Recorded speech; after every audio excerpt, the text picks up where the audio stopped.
Hello दोस्तों, स्वागत है आप सभी का मेरे चैनल स्टार जी एजुकेशन में। मैं गौतम कुमार आप लोगों को संख्या पद्धति पढ़ाने वाला हूं। देखेंगे संख्या पद्धति क्या होती है। संख्या प्रणाली या पद्धति एक ही होता है, नंबर सिस्टम उसको इंग्लिश में बोल सकते हैं। नंबर सिस्टम वास्तव में दो भागों में विभाजित होता है। पहला वास्तविक संख्या और काल्पनिक संख्या। वास्तविक संख्या के बारे में हम लोग आज चर्चा करेंगे और काल्पनिक संख्या वो इंटर क्लास में पढ़ना है। तो हम लोग वास्तविक संख्या के बारे में देखते हैं। वास्तविक संख्या क्या होती है दोस्तों? वास्तविक संख्या जो कि हम लोग किसी लाइन पर इसको रिप्रेजेंट कर सकते हैं, इसको नहीं कर सकते हैं। किसी लाइन पर इसको नहीं रिप्रेजेंट कर सकते हैं, इसको ये काल्पनिक संख्या हो गया, ये वास्तविक संख्या हो गया। वास्तविक संख्या का परिभाषा यहाँ से हम लोग बना सकते हैं। जैसे इसको वास्तविक संख्या परिमेय संख्या और अपरिमेय संख्या में दो भागों में विभाजित होता है। तो इसका डिफिनेशन हो जाएगा, वास्तविक संख्या परिमेय संख्या और अपरिमेय संख्याओं के संग्रह को, यानी योग मतलब नहीं बोलेंगे, संग्रह बोलेंगे, यानी दोनों संख्या मिलाकर क्या बन सकता है? वास्तविक संख्या बन जाता है। यानी कि परिमेय संख्या और अपरिमेय संख्या के संग्रह को वास्तविक संख्या कहते हैं। परिमेय संख्या अपरिमेय संख्या के संग्रह को वास्तविक संख्या कहते हैं। परिमेय संख्या क्या होता है? परिमेय संख्या वैसी संख्या है जिसे P बटा Q के रूप में लिखा जा सकता है, उसे हम लोग परिमेय संख्या बोलते हैं। इसको P बटा Q के रूप में लिखा जा सकता है। जो संख्या को हम P बटा Q के रूप में लिख सकते हैं उसको हम लोग परिमेय संख्या बोल सकते हैं। जिसको नहीं लिख सकते हैं उसको क्या बोलेंगे? अपरिमेय संख्या। जिसे P बटा Q के रूप में नहीं लिखा जा सकता है उसे अपरिमेय संख्या बोलते हैं। अपरिमेय संख्या इसे हम लोग इरेशनल नंबर बोलते हैं। परिमेय संख्या जिसको हम लोग रेशनल नंबर बोलते हैं। अगला हम लोग देखेंगे परिमेय संख्या को कितने भागों में विभाजित किया जाता है। तो परिमेय संख्या को दो भागों में विभाजित किया जाता है दोस्तों। यहाँ पर पूर्णांक संख्या होता है एक, और दूसरा दशमलव या भिन्न संख्या होता है। यहाँ पर दोस्तों पूर्णांक संख्या क्या होता है? पूर्णांक संख्या जो कि पॉजिटिव -1 -2 -3 0 1 2 3, यानी कि वैसी संख्याएं जो माइनस में भी रहे और प्लस में भी रहे, यानी कि ऋणात्मक भी हो धनात्मक भी हो, उसको बोलते हैं हम लोग पूर्णांक संख्या। पूर्णांक संख्या ये पूर्णांक संख्या हो सकता है। यहाँ पर दशमलव या भिन्न संख्या है, यानी कि आप लोग समझते ही हैं, जो दशमलव में हो या भिन्न में हो ये संख्या क्या होता है? दशमलव भिन्न संख्या हो गया। यहाँ पर हम लोग देखेंगे कि पूर्णांक को दो भागों में विभाजित किया जाता है। पहला ऋणात्मक पूर्णांक और दूसरा धनात्मक पूर्णांक। ऋणात्मक पूर्णांक का क्या होता है? जो -2 -3 -4, यानी कि माइनस वाले संख्या क्या होते हैं? ऋणात्मक पूर्णांक कहलाते हैं।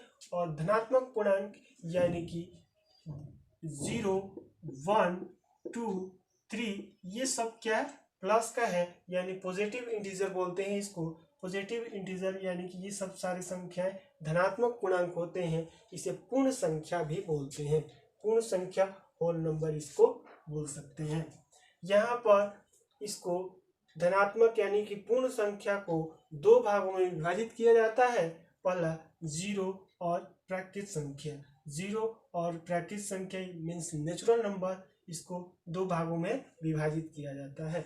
तो यहाँ पर हम लोग समझेंगे नेचुरल नंबर क्या होता है, यानी प्राकृत संख्या।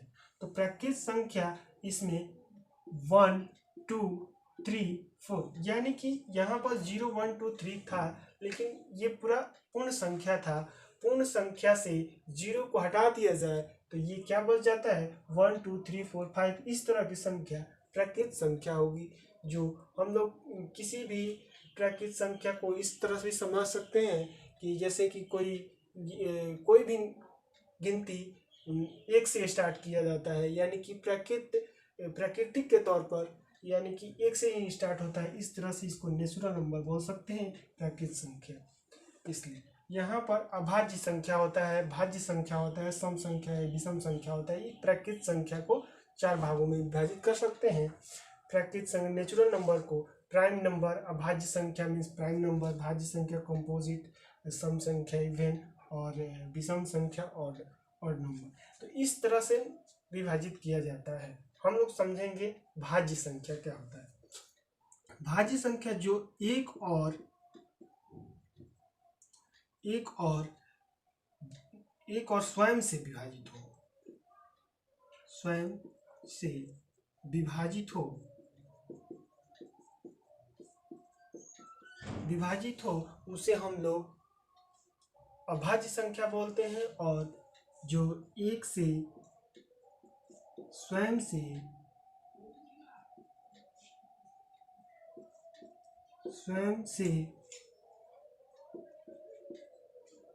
तथा कोई और संख्या से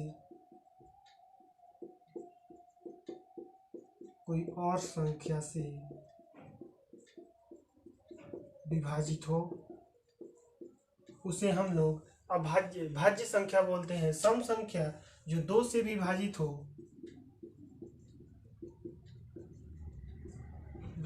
हो उसे सम संख्या बोलते हैं। विषम संख्या जो 2 से विभाजित नहीं हो उसे हम लोग विषम संख्या बोलते हैं।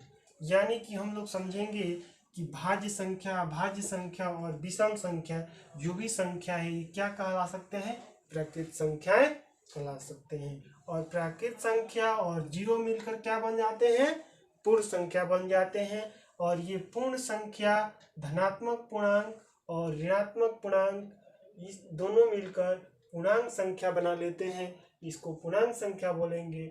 और पूर्णांक संख्या और दशमलव संख्या, फ्रैक्शन की संख्या, सारे संख्याएं क्या होते हैं, परिमेय संख्याएं होते हैं। लेकिन दोस्तों यहाँ पर कुछ संख्याएं भिन्न और दशमलव का हो जो कि यहाँ पर अपरिमेय भी हो सकता है। अपरिमेय वाली संख्या यहाँ पर आ जाते हैं। जिस तरह से जैसे कि हम लोग दशमलव का कुछ संख्या देखेंगे, पहले इसको समझते हैं, दशमलव एवं भिन्न को समझते हैं।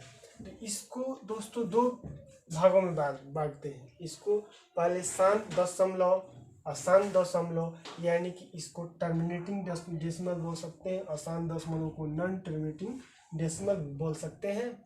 शांत दशमलव जिसमें जैसे कि 3.125, जिस यहाँ पर जैसे कि यहाँ शांत यहाँ से अंत हो जाता है, यानी कि टर्मिनेट हो जाता है, यहाँ से बंद हो जाता है। ये इसके बाद दशमलव के बाद 125 के बाद यहाँ कोई संख्या नहीं है, तो यहाँ या डॉट डॉट भी नहीं है, तो ये शांत है। यानी कि यहाँ तक संख्या सीमित हो गई, इसी को शांत दशमलव बोलते हैं। अशांत दशमलव जिसमें कोई संख्या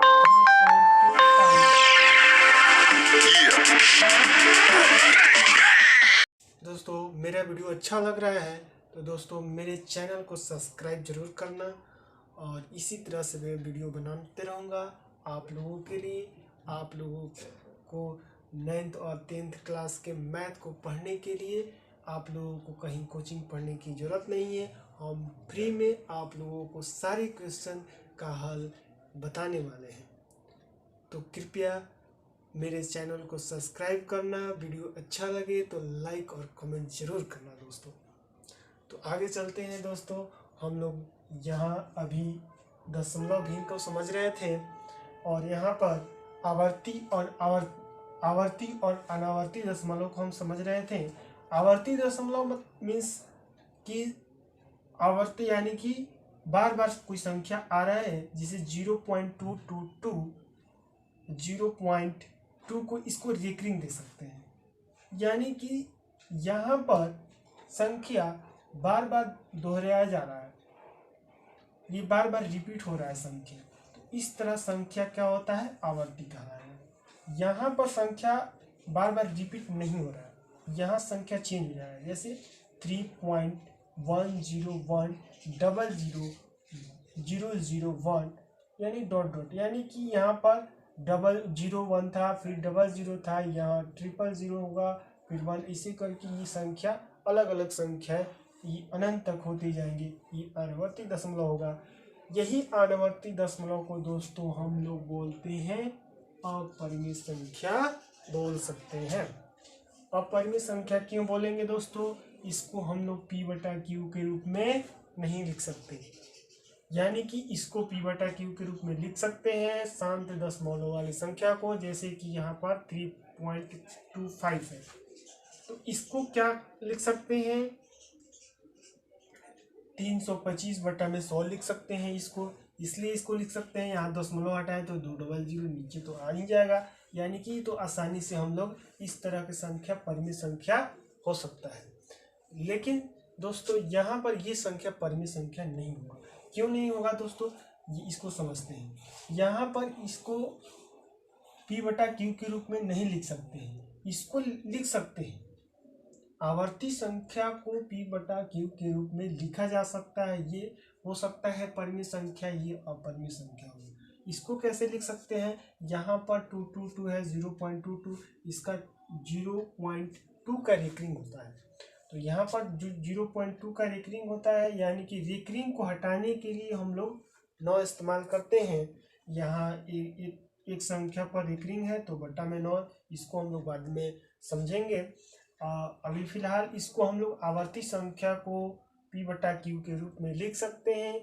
आवर्ती संख्या, शांत दशमलव की संख्या, ये सारी संख्याएं परिमेय संख्या हो सकता है।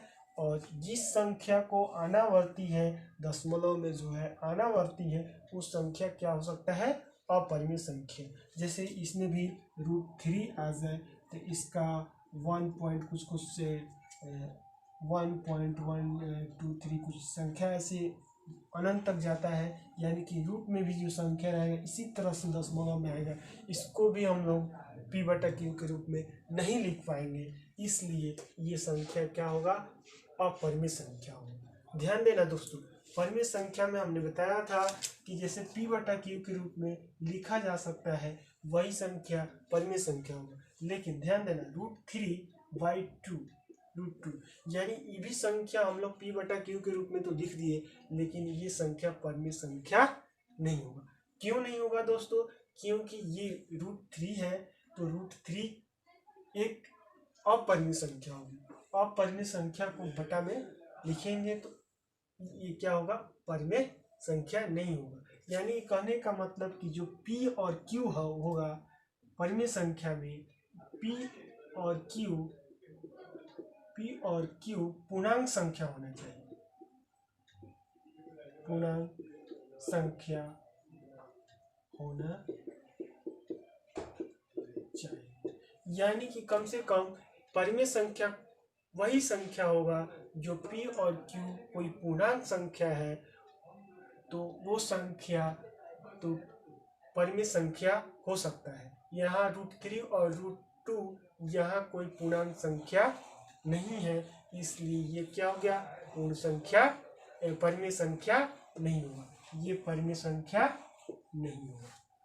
हाँ, परिमेय संख्या इसका एक और कंडीशन होता है, q नॉट इक्वल 0, यानी कि p और q बटा में संख्या है, तो यहाँ पर q का मान 0 नहीं आना चाहिए। यदि 0 आ जाता है तो संख्या इन्फिनिटी बन जाता है, जैसे कि 1/0, तो ये कोई संख्या ही नहीं हुआ, ये इसको इन्फिनिटी बोलते हैं, ये संख्या ही नहीं हुआ, तो ये क्या होगा?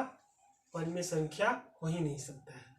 ठीक है दोस्तों, यहाँ पर हम लोग इस तरह से समझ लिए, और फिर से थोड़ा हम लोग समझेंगे यहाँ से, यानी कि प्राकृत संख्या। तो प्राकृत संख्या में भाज्य संख्या, अभाज्य संख्या, भाज्य संख्या, सम संख्या, विषम संख्या, यानी ये सारी संख्याएं प्राकृत संख्याएं कहला सकती हैं। और प्राकृत संख्या और जीरो संख्या जैसे ही ये मिलेगा तो ये क्या बन जाएगा? पूर्ण संख्या। यानी कि 1 2 3 और ये 0 मिल गया, तो 0 1 2 3 0 1 2 3 ये क्या बन गया? पूर्ण संख्या बन गया। यानी कि प्राकृत संख्या में 0 केवल जोड़ देने से पूर्ण संख्या बन जाता है दोस्तों। यहाँ दोस्तों बताए थे कि धनात्मक और ऋणात्मक पूर्णांक, तो धनात्मक यानी कि ये सारी संख्या प्लस का है, धनात्मक है, इसलिए धनात्मक की जो माइनस में आ जाएगा, -1 -2 -3, ये सारे संख्या ऋणात्मक की दोनों जैसे ही मिलेगा संख्याएं 0 1 2 3 और -1 2 -3, इस तरह के संख्याएं मिलकर क्या बन जाएंगे, पूर्णांक संख्याएं बन जाएंगे। पूर्णांक संख्या का -1 -2 -3 0 1 2 3, यानी कि ये संख्या सारी संख्या, ये संख्या और ये संख्या, यानी कि ऋणात्मक पूर्णांक की संख्या और धनात्मक पूर्णांक की संख्या मिलकर क्या बना दिए, पूर्णांक संख्या बना दिए दोस्तों। और यहाँ दशमलव भिन्न फ्रैक्शन, इसको तो समझिए भी हम लोग दोस्तों। यहाँ पर परिमेय संख्या रेशनल नंबर है, और परिमेय संख्या रेशनल नंबर को भी हम लोग समझ लिए, और वास्तविक संख्या भी हम लोग समझे थे। परिमेय संख्या और अपरिमेय संख्या के संग्रह को क्या बोलते हैं, वास्तविक संख्या बोलते हैं। यानी कि संख्या पद्धति यहीं तक है दोस्तों, यानी कि इस तरह से हम लोग पूरे संख्या पद्धति को समझ सकते हैं। यहाँ कहीं आप लोगों को इसमें कहीं दिक्कत हो तो आप लोग प्लीज़ कमेंट करके हमें बता सकते हैं, हम आप लोगों को फिर से बताने के लिए कोशिश करूँगा। यदि मेरा वीडियो अच्छा लगे तो लाइक ज़रूर करना दोस्तों।